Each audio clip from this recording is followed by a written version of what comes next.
Sergeant Garrett Stone had survived 3 deployments, 2 bullet wounds, and a helicopter crash. But nothing prepared him for lying in a cabin bedroom with his legs severely crushed by a hidden steel bear trap.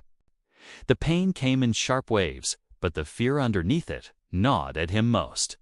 Someone set that trap in the woods behind his property on purpose. Someone wanted him hurt or dead, and he had no idea who it was.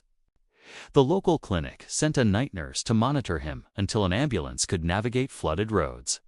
Her name was Teresa Vance, and she arrived in dark blue scrubs with a calm, military-grade, quiet efficiency.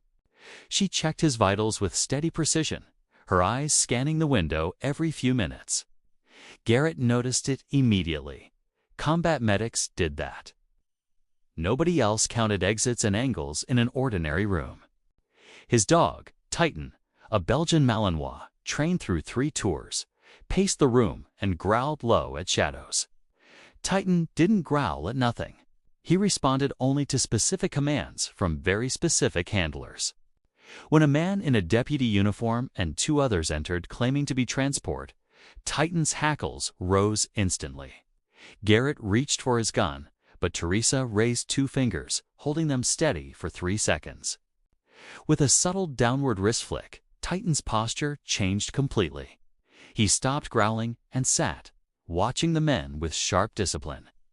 Garrett's breath caught at the specialized, covert tactical signal. That was a classified field signal used exclusively in Special Operations Canine handling. "Where did you learn that?" Garrett asked quietly. Teresa kept her eyes on the men, noting the oversized, stolen uniform. "Your dog was trained by the 214th, she said softly. "I know that response anywhere."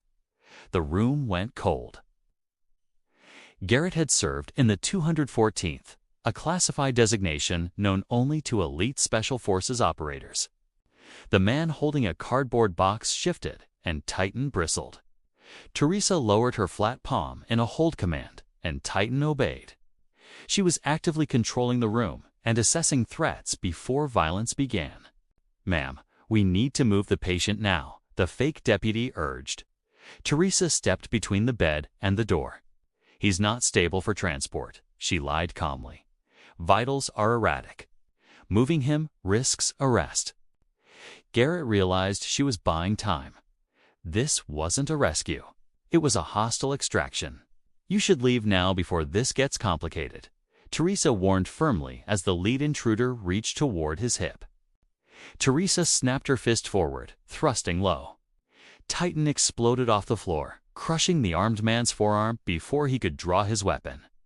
The dropped box spilled zip ties, syringes, and a marked map. The fake deputy lunged, but Teresa pivoted low, slamming him hard into the wooden doorframe with brutal efficiency. Garrett grabbed his pistol, aiming at the 3rd intruder, who surrendered immediately. Within 90 seconds, the fight was over. Teresa bound them with zip ties. "Who are you?" Garrett asked, stunned. "Captain Teresa Vance," she said. "Former combat medic in Joint Special Operations Command. I've been working rural night shifts because I needed quiet. I didn't expect trouble to find me." The captured man confessed that a corrupt defense contractor Garrett had exposed placed a bounty to silence him. They staged the bear trap to make his quiet disappearance look like an unfortunate wilderness accident. Police arrived an hour later as the storm cleared, launching a full federal investigation into the plot.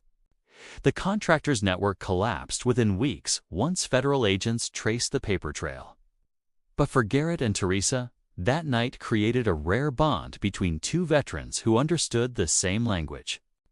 Titan rested quietly at the foot of the bed. "Thank you for understanding him, and for understanding me," Garrett said. Teresa smiled softly. "Some signals never fade. You just wait for someone who remembers." In that quiet mountain cabin surrounded by tall pine trees, a wounded soldier, an elite Manek, and a loyal war dog found peace, knowing they would never have to carry the heavy weight of their past all alone.